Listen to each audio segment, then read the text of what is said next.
Mon frère a détruit mon jacuzzi parce que j'ai refusé de payer pour sa rénovation.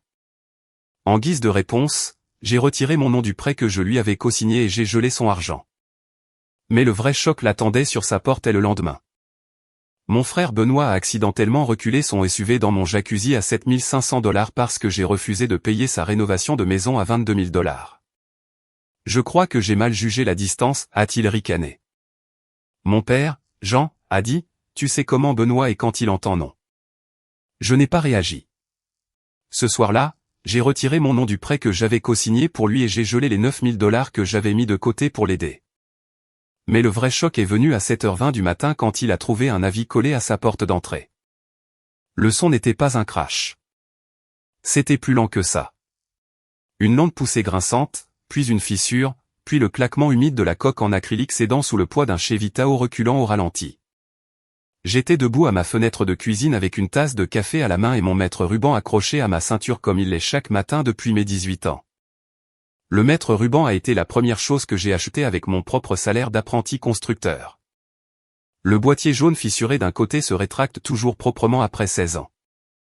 Mon premier patron m'a tendu une équerre de charpentier le premier jour et m'a dit, mesure 2 fois, coupe 1 fois, et ne mets jamais ton nom sur quelque chose que tu n'as pas construit. J'ai porté ces mots et ce mètre ruban chaque jour de ma carrière. À travers la fenêtre, j'ai regardé le Tahoe noir de mon frère Benoît traverser le cadre de la terrasse en bois autour de mon jacuzzi et continuer jusqu'à ce que le bord avant du jacuzzi s'effondre comme une canette de soda écrasée. L'eau a jailli latéralement sur la dalle de béton en un large éventail et a coulé le long de la pente vers le jardin. Le jacuzzi était une série marquée signature de 7 500 $ que j'avais installée le printemps précédent. Siget, entourage en cèdre, ligne dédiée de 240 volts que j'avais installée moi-même. C'était la seule chose dans mon jardin que j'avais construite sans autre raison que d'en avoir envie. Benoît a mis le Tahoe en stationnement. Il est sorti les mains dans les poches de sa veste et a regardé le jacuzzi effondré comme un homme regarde un parcomètre qu'il a accidentellement cogné avec sa portière. Pas surpris, pas désolé. Il mesurait si quelqu'un allait lui faire payer. L'eau s'écoulait toujours sur le béton, s'accumulant autour des planches de cèdre fissurées, s'infiltrant dans le sol du parterre de jardin que j'avais planté le long de la clôture en septembre.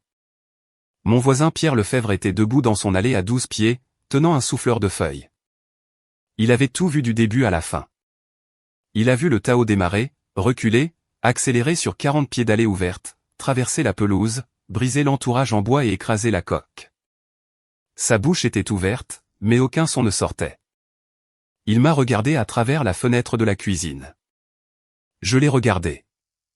Il a secoué la tête lentement. Aucun de nous n'a rien dit parce qu'il n'y avait rien à dire sur quelque chose d'aussi délibéré. Benoît a marché jusqu'à ma porte arrière, qui était déverrouillée parce que j'avais transporté du bois de mon camion toute la matinée, et l'a ouverte sans frapper. Il s'est tenu dans ma cuisine avec ses bottes toujours aux pieds et ses clés à la main, et il a dit, « Je crois que j'ai mal jugé la distance. » Il n'avait rien mal jugé.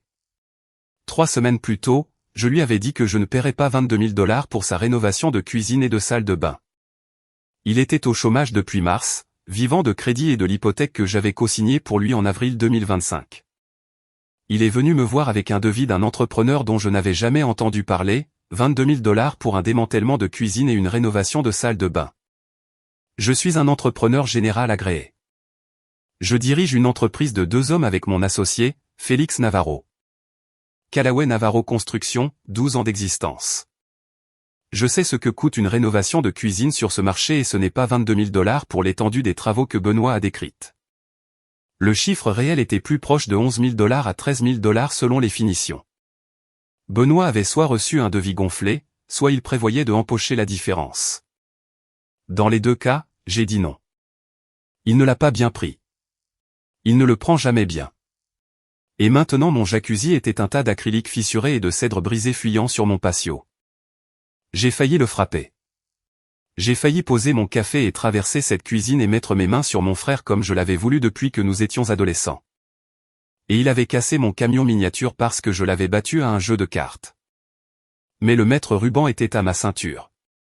Le poids de celui-ci tirait ma hanche comme il le fait chaque matin. Et le poids m'a rappelé quelque chose que mon premier patron a dit et que Benoît n'a jamais appris. On ne résout pas un problème en créant un plus grand. Tu devrais partir. J'ai dit, c'est un jacuzzi, Rémi. Tu survivras. Il est parti. Pierre est venu 10 minutes plus tard. Il avait tout vu de son aller, du début à la fin. Il m'a dit qu'il écrirait une déclaration si j'en avais besoin. Je lui ai dit que je pourrais.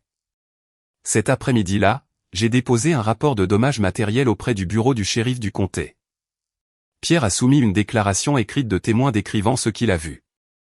Le Tao démarrant, reculant, accélérant sur 40 pieds d'allée et écrasant le jacuzzi. Le shérif adjoint a attribué un numéro de dossier et m'a dit que le rapport serait disponible si je poursuivais une action civile ou si mon assurance avait besoin de documents. L'affaire du jacuzzi est restée distincte de tout ce qui a suivi. Ce soir-là, mon père Jean a organisé un dîner chez lui comme il le fait tous les 2 samedis. Il vit à 4 miles de chez moi dans la maison où j'ai grandi. J'y suis allé parce que j'y vais à chaque fois. Benoît était déjà là.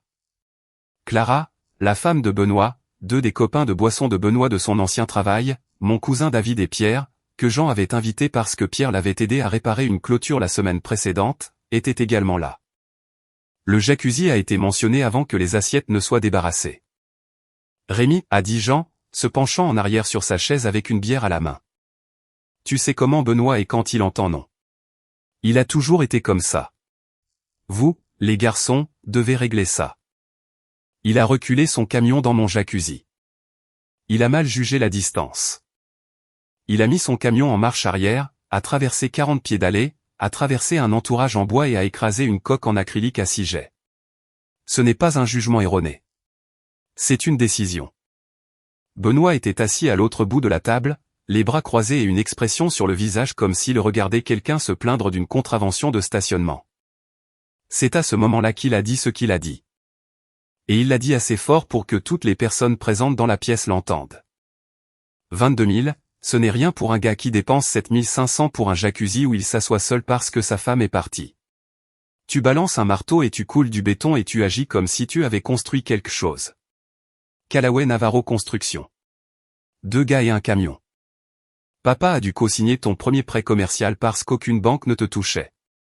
Et maintenant tu ne veux pas faire un chèque pour la maison de ton propre frère. Je n'ai pas mal jugé la distance, Rémi. Je t'ai mal jugé. La pièce s'est arrêtée. Clara a regardé la table. Elle a posé sa fourchette sans finir la bouchée qu'elle mâchait. Pierre, qui avait vu le Tao reculer dans le jacuzzi ce matin-là, m'a regardé avec une expression qui disait qu'il attendait que je dise quelque chose et espérait que je ne le ferais pas. Les 2 en même temps. David a fixé son assiette et n'a pas levé les yeux. J'en ai rien dit. Il m'a juste regardé avec l'expression qu'il a portée toute ma vie quand Benoît fait quelque chose de destructeur. Et Jean décide que le chemin le plus facile est de prétendre que c'était le temps. Les 2 copains de boisson de Benoît se sont regardés, puis leur bière, puis la porte. J'ai ramassé mes clés. Je suis sorti. Je n'ai pas répondu parce qu'il n'y avait rien dans cette pièce qui valait la peine d'être répondu. Le maître ruban était toujours à ma ceinture. Je suis rentré chez moi et me suis assis dans mon camion dans l'allée pendant 15 minutes à regarder le jacuzzi en ruine à travers les phares. L'eau avait cessé de s'écouler. La coque était sombre et fissurée et l'entourage en cèdre était éclaté vers l'extérieur comme si quelqu'un l'avait frappé avec un bélier, ce qui est essentiellement ce qu'est un Chevy Tao quand on le pointe sur quelque chose et qu'on appuie sur l'accélérateur. Je suis entré et je me suis assis à ma table de cuisine et je n'ai appelé personne. Je n'ai envoyé de message à personne. J'ai regardé le maître ruban à ma ceinture et j'ai commencé à faire une liste. Lundi matin, j'ai passé 2 appels avant de partir pour un chantier. Il y a quelque chose que je dois expliquer d'abord. Mon frère Benoît a été le genre de personne qui traite la stabilité des autres comme une ressource pour sa propre instabilité aussi longtemps que je me souvienne. Quand nous avions 22 et 26 ans, il a emprunté mon camion sans demander et l'a rendu avec la transmission qui grinçait. Il a dit que c'était comme ça quand il l'a pris. Ce n'était pas le cas. Quand je me suis marié, il m'a demandé $3 000 2 semaines avant le mariage parce qu'il était en retard sur le paiement de sa voiture. Je les lui ai donnés parce que notre père m'a dit que c'est ce que font les frères. Quand ma femme m'a quitté il y a 2 ans, Benoît n'a pas appelé pendant 3 semaines. Quand il l'a finalement fait, c'était pour me demander si je pouvais l'aider à déménager un canapé. C'est qui est Benoît? Il ne prend pas. Il suppose. Il suppose que tout ce que vous avez est disponible parce que vous l'avez et qu'il en a besoin. Et la distance entre ces deux faits est votre problème, pas le sien. Le premier appel était à la banque qui détenait l'hypothèque de Benoît. J'avais co-signé le refinancement de 185 000 $ en avril 2025 parce que le score de crédit de Benoît était de 588 et qu'aucune banque ne lui aurait approuvé un prêt. J'ai co-signé parce que Jean me l'avait demandé. Il a dit, ton frère a besoin de ça. Il essaie de remettre sa vie sur les rails. Tu es le seul à avoir le crédit pour l'aider. J'ai signé parce que je le croyais. Je croyais que Benoît essayait. Je croyais qu'une hypothèque stable lui donnerait une base pour construire. Je croyais la même chose que je crois toujours à propos de Benoît, c'est que cette fois-ci serait différente.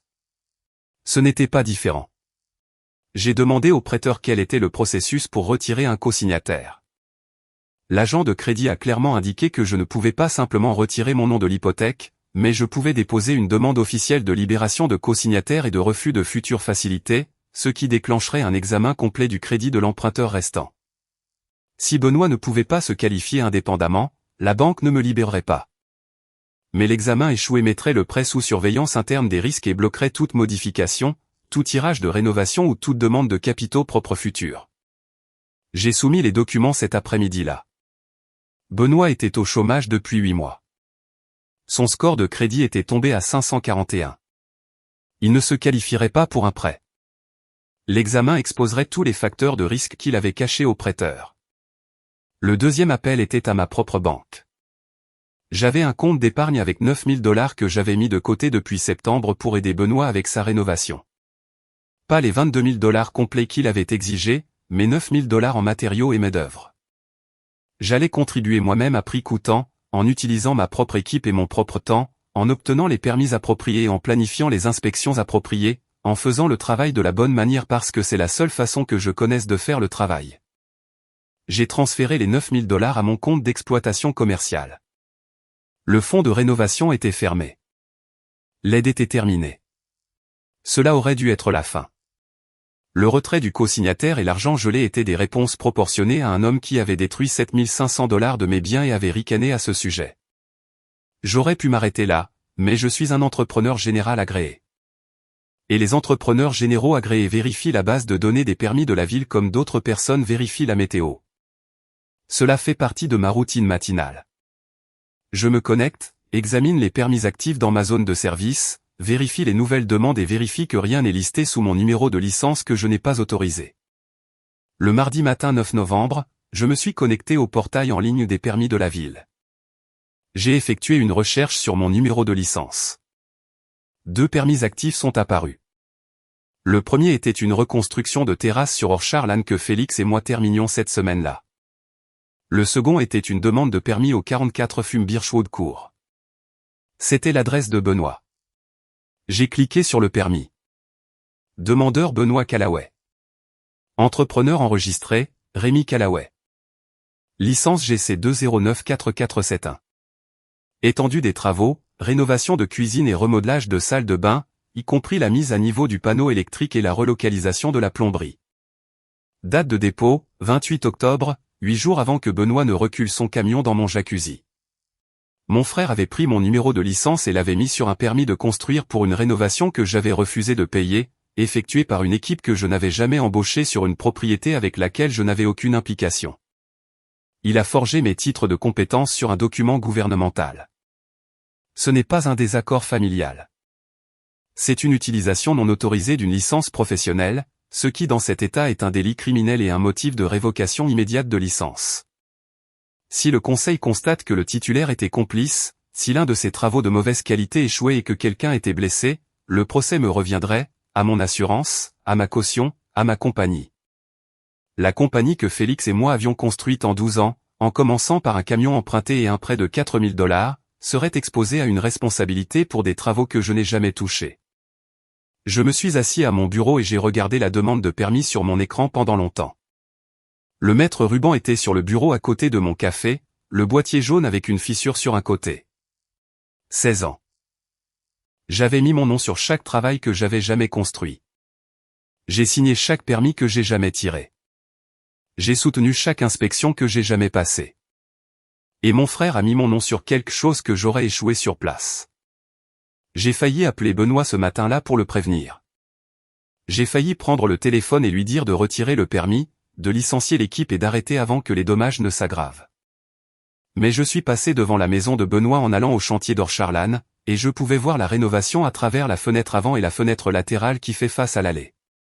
De nouvelles armoires partiellement installées, assises de travers sur le mur. Des fils exposés traversant le plafond sans boîte de jonction visible à travers la fenêtre avant. Une colonne de plomberie à travers la fenêtre latérale qui avait été déplacée sans ventilation appropriée. Je n'avais pas besoin d'entrer dans la maison pour savoir que le travail était mal fait. 3 violations de code visibles depuis le trottoir public. J'ai pris des photos depuis le trottoir. Droit de passage public légal. Cet après-midi-là, j'ai montré à Félix les photos et le dépôt du permis. Félix est mon associé depuis 12 ans. C'est lui qui m'a prêté 4 000 $ pour acheter notre premier camion de travail quand j'avais 22 ans et que j'étais fauché. C'est lui qui m'a conduit au tribunal quand mon divorce a été prononcé et est resté assis sur le parking pendant 2 heures parce qu'il a dit « Tu pourrais avoir besoin d'un retour à la maison et tu pourrais avoir besoin d'une bière et je peux te fournir les deux. » Félix a regardé les photos, puis a regardé le permis avec mon numéro de licence dessus, et son visage a fait quelque chose que je n'avais jamais vu. Il est devenu complètement plat. Pas de colère, pas de surprise, juste le regard d'un homme qui construit des choses pour gagner sa vie, fixant une contrefaçon qui pourrait détruire tout ce que nous avons construit ensemble. Si ce travail électrique échoue à l'inspection et que quelqu'un se blesse, ta licence est sur le permis, a-t-il dit. Ton assurance, ta caution, notre entreprise. Je sais. Qu'est-ce que tu vas faire? Tout. Mercredi matin, j'ai déposé une plainte formelle auprès du service de construction de la ville. J'ai signalé l'utilisation non autorisée de mon numéro de licence sur la demande de permis au 444 Birchwood Court.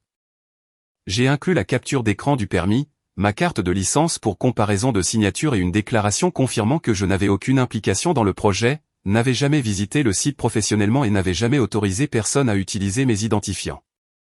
Ce même matin, j'ai déposé une autodéclaration préventive auprès du Conseil d'agrément des entrepreneurs de l'État.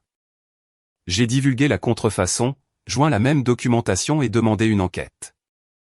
Le représentant du Conseil m'a dit que l'autodéclaration préventive est la protection la plus solide qu'un titulaire de licence puisse déposer. Elle établit la chronologie et supprime toute apparence de complicité.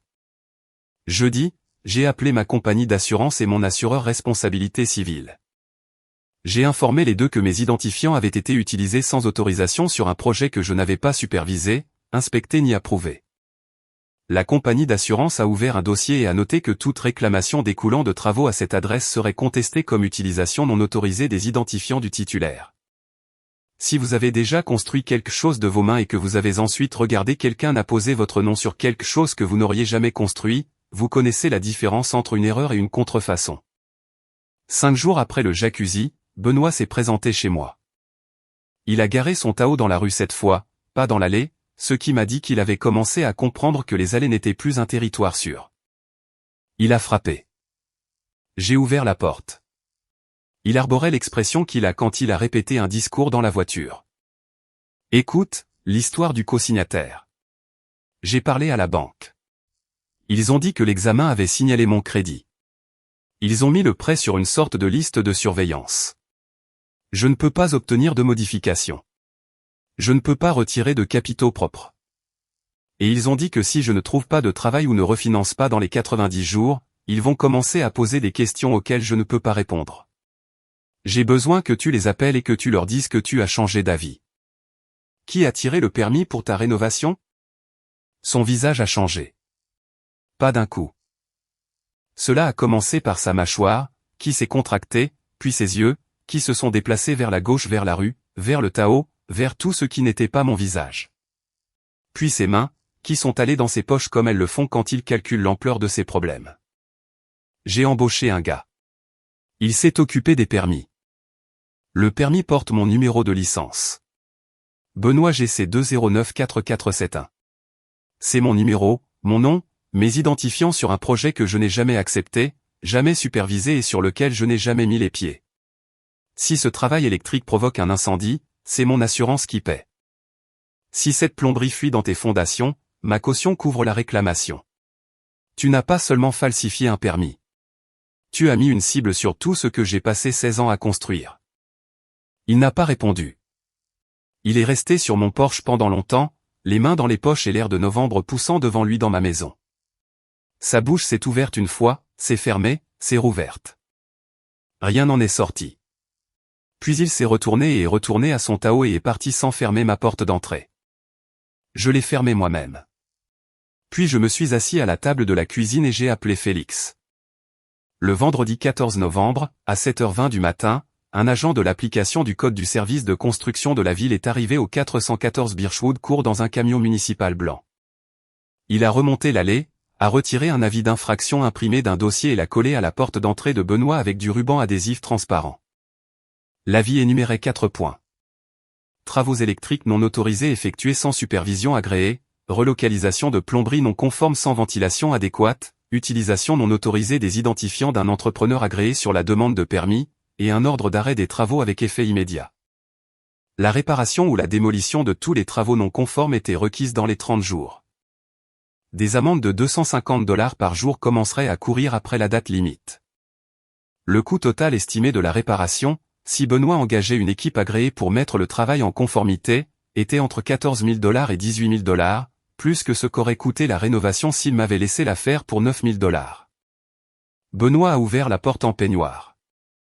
L'agent a pris des photographies des modifications extérieures visibles, a demandé à Benoît de confirmer qu'il était le propriétaire, lui a remis une copie de l'avis et lui a dit que le permis avait été suspendu en attendant l'enquête du conseil d'agrément. Benoît est resté sur son porche, tenant l'avis des deux mains pendant que l'agent retournait à son camion. Pierre m'a dit plus tard qu'il avait vu Benoît rester là de l'autre côté de la rue pendant 10 minutes après le départ de l'agent, lisant le document encore et encore, comme on lit quelque chose en attendant que les mots se réorganisent en un sens différent. Ils ne l'ont pas fait. L'avis du prêteur est arrivé 3 jours plus tard. 90 jours pour refinancer l'hypothèque de $185 000 sans co-signataire où le prêt entrerait en révision de défaut. Benoît ne pouvait pas refinancer. Il était au chômage. Son crédit était de 541 et sa propriété avait maintenant une violation de code active et un ordre d'arrêt des travaux au dossier. Aucun prêteur ne l'aurait touché. Le samedi 22 novembre, je suis allé dîner chez Jean. Cette fois, j'ai amené Félix, non pas parce que j'avais besoin de renfort, mais parce que le nom de Félix est aussi sur l'entreprise, et il avait le droit d'être dans la pièce quand j'expliquerais ce que Benoît nous avait fait à tous les deux. Benoît était là avec Clara. Le couple de voisins de Jean, les Dubois, était sur le patio avec des boissons. David était à table. Benoît a essayé de contrôler la pièce avant que je m'assoie. Rémi a déposé une plainte contre moi auprès de la ville, contre son propre frère. Parce que j'ai utilisé son numéro de licence pour obtenir un permis. Voilà où en est cette famille. Tu n'as pas utilisé mon numéro de licence, ai-je dit, tu as falsifié mon numéro de licence sur un document gouvernemental. Il y a une différence. Utiliser implique la permission. Falsifier implique un crime. Félix a posé un dossier sur la table. À l'intérieur se trouvait une impression de la demande de permis, une copie de ma carte de licence et la photo que j'avais prise des travaux de rénovation visibles à travers la fenêtre avant de Benoît. Félix a pointé le permis. C'est le numéro de licence de Rémi. Ce n'est pas la signature de Rémi. J'ai travaillé à côté de Rémi pendant 12 ans, et j'ai vu sa signature sur 1000 documents. Ce n'est pas elle. J'ai regardé la pièce, Clara, qui fixait l'impression du permis. Les Dubois, qui avaient arrêté de faire semblant d'être intéressés par leur boisson, Jean, qui était penché en arrière sur sa chaise comme il se penche quand il espère que la conversation se terminera avant qu'il ne doive y participer. Tu as apposé mes identifiants sur des travaux électriques effectués sans boîte de jonction et une colonne de plomberie sans ventilation. 3 violations de code visibles depuis la rue sans sortir d'un camion. Si ce câblage échoue et que quelqu'un se blesse, mon nom est sur le permis. Mon assurance, ma caution, l'entreprise que Félix et moi avons passé 12 ans à construire. 2 gars et un camion, Benoît, c'est ce que tu nous as appelé à cette table il y a 3 semaines. J'ai regardé Jean. Tu as dit que tu savais comment il était quand il entendait non. Tu as dit que nous devions régler ça. Papa, il a falsifié ma licence. Il a mis mon nom sur des travaux que j'aurais échoué lors d'une inspection de première année. Ce n'est pas entendre non.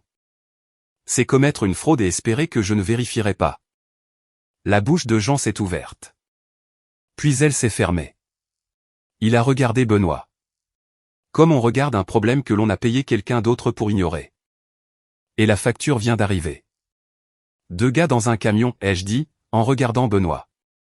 C'est ce que tu as appelé ma compagnie à cette table il y a 3 semaines. Ces 2 gars dans ce camion sont la raison pour laquelle tu avais un co-signataire sur ton hypothèque. Ces 2 gars sont la raison pour laquelle tu avais 9000 $ qui t'attendaient sur un compte d'épargne que j'ai mis de côté avec mon propre argent pour t'aider à rénover ta maison de la bonne manière. 2 gars dans un camion ont construit tout ce dans quoi tu te trouvais. Benoît, l'équipe sans licence que tu as engagée pour faire les travaux sous ma licence falsifiée ne peut pas en dire autant. Benoît a commencé à parler. J'allais te parler du permis. Tu allais m'en parler après que l'inspection ait été passée et que ma licence ait absorbé la responsabilité. Ce n'est pas me le dire. C'est m'utiliser. J'ai failli sortir de la maison de Jean avant de finir. Mais le numéro de dossier de la plainte auprès du conseil d'agrément était sur mon téléphone et je n'avais pas dit la dernière chose que j'étais venu dire. Tu as falsifié ma licence pour obtenir un permis que tu n'aurais pas pu obtenir toi-même. La ville a la demande. Le conseil a mon rapport. Le prêteur a la violation de code au dossier. Et la compagnie d'assurance a refusé la couverture pour toute réclamation à ton adresse. Toutes les conséquences auxquelles tu es confronté en ce moment ont commencé le jour où tu as mis mon nom sur un document que je n'ai pas signé, pas le jour où je l'ai signalé. Les mains de Benoît sont sorties de ses poches et se sont posées sur le bord de la table. Ses doigts ont pressé le bois jusqu'à ce que les bouts deviennent blancs. Sa mâchoire travaillait d'un côté à l'autre, mais aucun mot ne se formait. Son genou gauche a légèrement fléchi, et il s'est rattrapé sur le dossier de la chaise. La couleur de son visage s'est estompée du front vers le bas comme regarder la peinture s'éclaircir sur un mur. Il s'est assis sans le vouloir, sans se rattraper. Comme une personne s'assied quand le sol prend la décision pour elle. Il a regardé la table et n'a plus levé les yeux. Clara le regardait. Son visage était passé de la confusion à quelque chose de plus dur. L'expression d'une femme qui vient de réaliser que la rénovation de sa cuisine était non seulement inachevée mais illégale et que son mari lui avait menti sur la façon dont elle était faite. C'est le dernier prêt, ai-je dit, le dernier chèque, la dernière fois que je réponds au téléphone quand tu as besoin de quelque chose de construit, payé ou réparé. Les 9000 $ sont partis. Le co-signataire est parti. La licence est à moi et elle reste à moi. Tu veux une rénovation ? Engage un entrepreneur agréé avec ton propre argent et obtiens ton propre permis avec ton propre nom dessus. Clara s'est levée. Elle a pris son sac sur le comptoir. Elle a regardé Benoît. Tu m'as dit que tu avais engagé une équipe agréée. Tu m'as dit que le permis était légitime. Benoît ne lui a pas répondu. Elle est sortie. Le couple de voisins de Jean s'est regardé. Le mari a plié sa serviette et l'a posée sur la table. Ils sont partis par la porte latérale sans dire au revoir. 2 jours plus tard, Benoît m'a appelé. Sa voix était différente. Pas la voix ricaneuse. Pas la voix raisonnable, la voix acculée. Si tu ne retires pas la plainte, j'appellerai moi-même le conseil d'agrément et je leur dirai que tu as fait un travail de mauvaise qualité sur le chantier de Whitmore l'année dernière. Je leur dirai que ton coulage de fondation était décalé de 2 pouces et que tu l'as couvert. Le chantier de Whitmore était une extension de garage du côté nord de la ville. La fondation a été coulée selon les spécifications, inspectée 2 fois et approuvée par la ville. Les rapports d'inspection étaient dans mon classeur. J'ai regardé Benoît à travers le téléphone, comme je regarde un mur dont quelqu'un me dit qu'il est droit alors que mon niveau dit qu'il ne l'est pas. J'ai remis le mètre ruban à ma ceinture. Je n'ai rien dit. J'ai raccroché. Les retombées sont venues comme une démolition. Pas d'un coup, mais en séquence, chaque pièce entraînant la suivante. La date limite d'application du code est passée le 14 décembre. Benoît n'avait pas réparé les travaux et ne les avait pas démolis. Il ne pouvait pas se le permettre. Une équipe agréée pour mettre l'électricité et la plomberie aux normes coûterait entre 14 000 et 18 000 $. Et il n'avait aucun revenu, aucun crédit et aucun co-signataire. Les amendes municipales ont commencé à s'accumuler à 250 $ par jour après la date limite. Fin décembre, les amendes accumulées s'élevaient à 14 250 $ et ne cessaient d'augmenter. Après 30 jours d'amendes impayées, la ville a enregistré un privilège municipal sur la propriété. Le privilège, combiné à l'ordre d'arrêt des travaux actifs et aux violations de code ouvertes, rendait toute voie de refinancement impossible. Aucun prêteur n'aurait cautionné une propriété avec un privilège municipal actif et des violations de construction ouvertes. Le prêteur a transféré le prêt en révision de défaut. L'hypothèque de 185 000 $ de Benoît, celle que j'avais co-signée parce que notre père m'avait dit que c'est ce que font les frères, était maintenant garantie par une maison valant moins que ces violations. Clara a déposé une demande de séparation légale la première semaine de décembre. Elle a dit à Benoît, selon ce que Félix a entendu de David, qu'elle ne pouvait pas élever ses enfants dans une maison avec un câblage exposé, un permis suspendu, une violation de code, un privilège immobilier et une hypothèque entrant en révision de défaut. Elle a dit, « Tu m'as dit que tu avais engagé une vraie équipe. Tu m'as dit que le permis était légitime. Tu m'as dit que ton frère était difficile sans raison. Chaque chose que tu m'as dite était un mensonge. » Elle a emmené les enfants chez sa mère. Benoît est resté seul dans la maison avec les armoires de travers et la plomberie non conforme et le chronomètre d'amende de 250 $ par jour qui courait sur le privilège et les boîtes de jonction qu'il avait câblées en série parce qu'il ne pouvait pas faire la différence entre série et parallèle. Ce qui est le genre de détail qui compte quand on prétend être quelque chose que l'on n'est pas. Jean m'a appelé une fois par semaine après le deuxième dîner. Il ne m'a pas demandé de retirer la plainte. Il ne s'est pas excusé d'avoir encouragé Benoît lors du premier dîner. Il a dit, « Ton frère est dépassé. » Je lui ai dit, Benoît a été dépassé toute sa vie, et Jean a comblé le trou à chaque fois au lieu de lui apprendre à arrêter de creuser. Cette fois, le trou a un privilège, ai-je dit. Et un ordre d'arrêt des travaux. Et une enquête du conseil d'agrément avec un éventuel renvoi au procureur de la ville. Je ne l'ai pas mis là, papa. Il s'y est mis le jour où il a décidé que mon nom était quelque chose qu'il pouvait emprunter sans demander. Jean est resté silencieux longtemps. Puis il a dit, c'est quand même ton frère. Je lui ai dit que c'était exactement le problème. Il n'a plus appelé. Benoît a essayé de réparer l'électricité lui-même. Il a acheté une boîte de jonction au quincaillerie et a passé un samedi après-midi à les câbler. Le lundi suivant, l'inspecteur du bâtiment est venu pour un suivi et a constaté que le travail n'était toujours pas conforme. Benoît avait câblé les boîtes de jonction en série au lieu de parallèle. L'inspecteur a ajouté une deuxième violation au dossier. Et puis il y a eu l'excuse. Félix m'a raconté ça parce que Benoît a appelé Félix un soir de fin novembre, pas moi. Benoît a dit qu'il voulait m'envoyer un message mais ne savait pas comment commencer. Il a dit qu'il avait fixé son téléphone pendant 1 heure. Félix a dit, Benoît a lu la première version du message à voix haute. Je suis désolé pour le jacuzzi et l'histoire de la licence. On peut parler ? Puis Benoît a dit que ça sonnait faux, trop décontracté, comme s'excuser d'avoir emprunté un outil sans demander. Il l'a supprimé et a recommencé. La deuxième version était plus longue. Quelque chose comme il avait été sous pression depuis qu'il avait perdu son emploi et qu'il ne voulait pas que les choses aillent si loin et qu'il comprenait maintenant que la licence était sérieuse et qu'il n'aurait pas dû le faire. Il s'est arrêté à mi-chemin et a dit que je ne le lirais de toute façon pas. Il verrait mon nom et le supprimerait. Il a également supprimé cette version. Il a recommencé une 3e fois. Félix a dit que la ligne est restée silencieuse pendant près de 2 minutes. Puis Benoît a dit, je ne sais pas comment le dire. Je ne pense pas qu'il y ait un moyen de le dire qui le rende plus petit et il a raccroché. L'excuse n'a jamais été envoyée. Le texte n'a jamais été écrit. Les mots sont restés là où vont les mots quand une personne ne trouve pas le moyen de les rendre suffisamment vrais pour les lâcher. Début décembre, un samedi matin. L'air était assez froid pour voir ma respiration, et l'herbe était raide de gel. J'étais dans mon jardin avec un mètre ruban et un cordeau à tracer, marquant les dimensions d'un nouveau patio là où se trouvait le jacuzzi. La dalle de béton était propre maintenant. J'avais passé le week-end précédent à casser l'acrylique fissuré et à transporter le cèdre à la décharge. L'espace était vide, non endommagé, juste ouvert, prêt pour quelque chose de différent. Félix est arrivé à 8 heures avec 2 tréteaux, une pile de bois traité sous pression et 2 tasses de café de station-service. Nous allions construire un foyer et un coin salon, pas un remplacement pour ce qui avait été détruit. Quelque chose de nouveau dans l'espace qui contenait autrefois quelque chose que quelqu'un m'avait pris.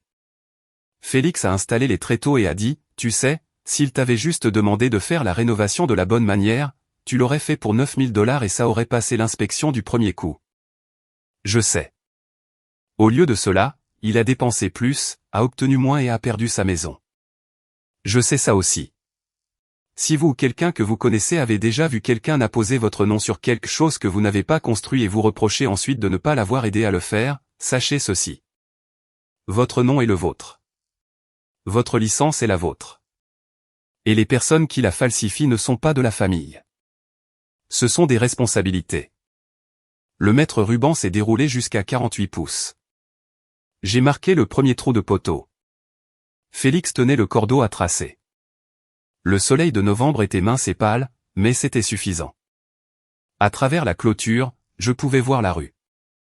3 pâtés de maisons à l'est, la maison de Benoît se dressait avec un ordre d'arrêt des travaux sur la porte, un privilège sur le dossier, des armoires de travers visibles à travers une fenêtre. Et un rectangle de revêtement manquant où l'inspecteur avait retiré un panneau pour photographier les travaux électriques derrière. La rénovation qui devait coûter 22 000 $ avait maintenant coûté à Benoît son hypothèque, son mariage et le seul frère qui avait été prêt à l'aider. J'ai claqué le cordeau à tracer, net et droit, comme mon premier patron me l'avait appris. Mesure 2 fois, coupe 1 fois. Ne mets jamais ton nom sur quelque chose que tu n'as pas construit. J'ai décroché le mètre ruban et l'ai tenu 1 seconde. 16 ans à ma ceinture, boîtier fissuré, se rétracte toujours proprement. Puis je l'ai raccroché et j'ai commencé à creuser le premier trou de poteau pendant que Félix alignait la marque suivante. Nous l'avons construit en 2 week-ends. Pas de permis nécessaire pour un patio, pas d'équipe, juste 2 gars et un camion, et c'était de niveau.